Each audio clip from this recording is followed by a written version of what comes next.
नमस्कार, मैं मनीष स्वागत करता हूं आपको अपने इस यूट्यूब चैनल पे। दोस्तों, इस वीडियो में हम बात करने वाले हैं कि आपके जो 1,03,000 समथिंग वैकेंसी है ग्रुप डी में, यहाँ पे देखिएगा 3,769 जो वैकेंसी है उसमें तकरीबन 19 से 20,000 और वैकेंसी बढ़ेंगे।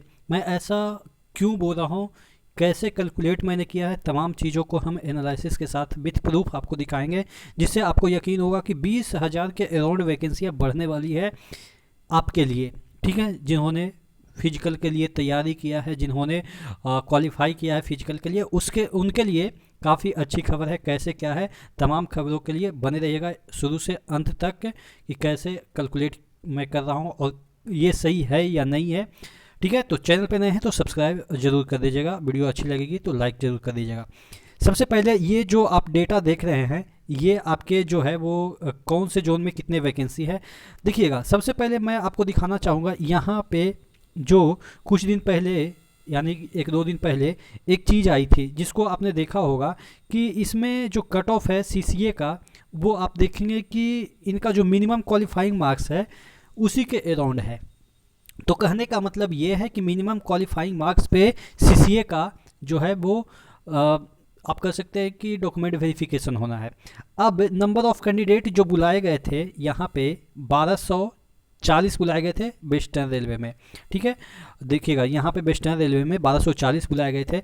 लेकिन अगर हम वेस्टर्न रेलवे का हम सीसीए का जो डेटा देखते हैं तो यहाँ पे देखिएगा वेस्टर्न रेलवे यहाँ पे है और यहाँ पे जो सीसीए कैंडिडेट हैं वो कितने हैं, 2146 हैं।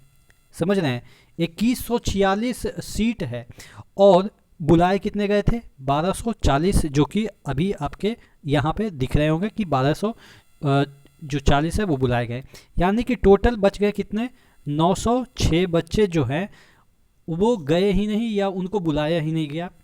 कहने का मतलब ये है कि मैं आपको एक यहाँ पे रफ डायग्राम से समझाता हूँ कि वेस्टर्न रेलवे में 1240 जो बच्चे हैं उनका डॉक्यूमेंट वेरिफिकेशन होना है। सीट कितने हैं, 2146। बच गए कितने वैकेंट सीट, 906, और उसको परसेंटेज में हम डिनोट करें तो अप्रॉक्स होता है 44%, यानी कि 44% वैकेंट सीट जा रहा है।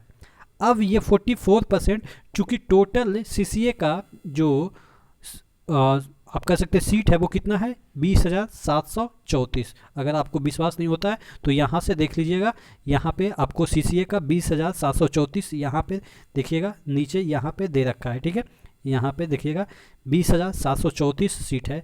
अब इसका 44% सीटें वैकेंट जा रही है। एक एवरेज डेटा लेते हैं कि वेस्टर्न में गया तो हर जगह ऐसा ही जाएगा। तो अगर हम 44% इसके सीटें वैकेंट जा रही है तो कहने का मतलब ये है कि 20,734 का 44% निकालेंगे तो 9,123 जो सीट है वो वैकेंट जा रहा है सीसीए वाले लोग का।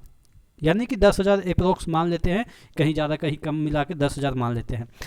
अब तो 10,000, आप तो कह रहे थे कि 20,000 वैकेंट सीटें जाएगी, तो उस पर किसका फाइट होगा, जो जेन्युइन कैंडिडेट है, जो दौड़ पीट वाले हैं, क्योंकि नियम तो यही कहती है कि उसकी सीटें खाली नहीं जाएगी, उसकी सीटें इन लोगों के द्वारा भरी जाएगी अगर वो लोग क्वालिफाई नहीं करते हैं तो।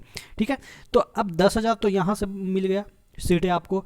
अब 10,000 और मैं कहाँ से ला रहा हूँ तो देखिएगा, यहाँ पे एक सर्विसमैन की भी सीटें कितनी है, 20,734। मैं यहाँ पे आपको नोटिस के थ्रू दिखा देता हूँ। यहाँ पे देखिएगा एक सर्विसमैन, यहाँ पे एक सर्विसमैन लिखा हुआ है। अब इसकी भी सीटें सेम बराबर है, देखिएगा 20,000, यहाँ पे 734, देखिएगा 20,734, दोनों की सीटें लगभग बराबर है। अब कहेंगे कि इसमें क्या वैकेंट कितना जाता है, तो मैं आपको प्रीवियस ईयर का डेटा, प्रीवियस जो ग्रुप डी का है उसका डेटा दिखाता हूँ। देखिएगा यहाँ पे एक सर्विसमैन का कट ऑफ है और यहाँ पे सीसीए कैंडिडेट का कट ऑफ है। दोनों का कट ऑफ देखिएगा बराबर ही बराबर जाता है। ठीक है, तो बराबर जाता है, इसका मतलब यहाँ पे भी आपको मिनिमम क्वालिफाइंग मार्क्स के अराउंड पे ही सिलेक्शन होता है। अब दोनों का कट ऑफ बराबर जाता है, दोनों का सीट भी बराबर है, तो दोनों का वैकेंट भी जाएगा बराबर। तो यानी कि अब इसको हम क्या कर दिए कि इसको दुगना से मल्टीप्लाई कर दिए कि इतना सीसीए वाला कैंडिडेट का खाली चला जाएगा 9123 और इतना ही आपके जो एक सर्विसमैन है उनका खाली चला जाएगा। हो सकता है कि पीडब्ल्यू वाले से कुछ सीटें खाली चला जाए, तो यानी कि जो 18,246 इन दोनों को जोड़ने के बाद आया, तो आगे पीछे करते हुए 20,000 हम अप्रॉक्स ले लेते हैं कि 20,000 जो सीटें हैं वो पेट वाले कैंडिडेट के लिए बढ़ोतरी वाली चीज़ें हैं। तो जैसे जैसे इनका डॉक्यूमेंट वेरिफिकेशन होगा तो सीटें खाली जब जाएगी, अब ऐसा तो नहीं है कि सीसीए वाले कैंडिडेट का सीट खाली जाएगा तो फिर जो लोग फॉर्म भरेंगे उनको बुला लेगा, क्योंकि इसको 30 नंबर या जो भी क्राइटेरिया है मिनिमम उसको तो पास आउट करना इनका अनिवार्य है। अब वो कर ही नहीं रहे तो मजबूरी में रेलवे उनको बुलाएगी नहीं और सीट वैकेंट जाएगी नहीं, क्योंकि रूल ऐसा कहती है कि उनकी सीट पे जो जेन्युइन कैंडिडेट है उनको मौका मिलेगा। तो जो 3 गुना पेट में बुलाए गए हैं वो अगर पास कर जाते हैं तो कम से कम उनका जॉब सिक्योर हो जाएगा इनके न जाने की वजह से। किनके न जाने? एक सर्विसमैन और ये आपके सीसीए वाले कैंडिडेट की न जाने की वजह से यहाँ पे चीज़ें आपके लिए फ़ायदेमंद हो जाएगी। आशा करते हैं ये एनालिसिस आपको समझ में आया होगा। मन में कोई क्वेरी है कमेंट बॉक्स में कमेंट जरूर कीजिएगा। चैनल पे नए हैं तो सब्सक्राइब कीजिएगा, सपोर्ट कीजिएगा। ठीक है, चलिए नेक्स्ट वीडियो मिलते हैं, तब तक के लिए जय हिंद।